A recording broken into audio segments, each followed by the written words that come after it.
In 1927, Sir Henry Seagrave broke the 200-mile-per-hour barrier at Daytona Beach in Florida, and at the time became the fastest man on Earth.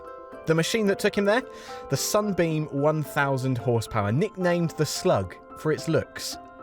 It was the first car in the world to break the 200-mile-per-hour barrier. It's equivalent to the moon landings, if you like. It was right up there with the height of technology. No other car had gone that fast on the planet, so it's a very important thing.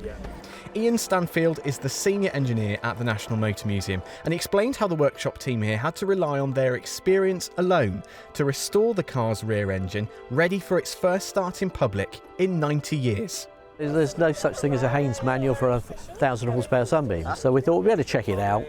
We checked it out, thought not quite happy with that, so we'll take the engines out, clean them, free them off, lubricate them and put them back in. But once we'd got that far, we decided as a centenary is coming up, we might as well do it properly. When I first saw the Sunbeam this morning, the first thing that struck me was the sheer scale of it. It is absolutely massive. And to put it into context, my car at home used to have a 1-litre 3-cylinder engine that made about 90 horsepower.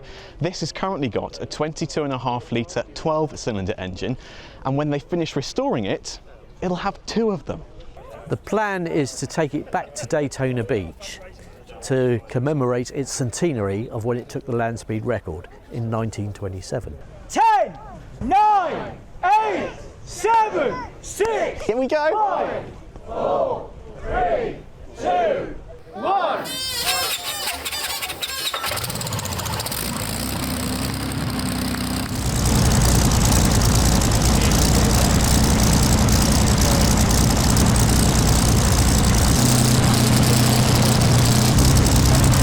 Now, fairly obviously, I couldn't compete with an old aero engine, so what I was trying to say to you was that it's not just the noise that hits you, it's the smell as well, the vibrations, the whole visceral experience. It was phenomenal.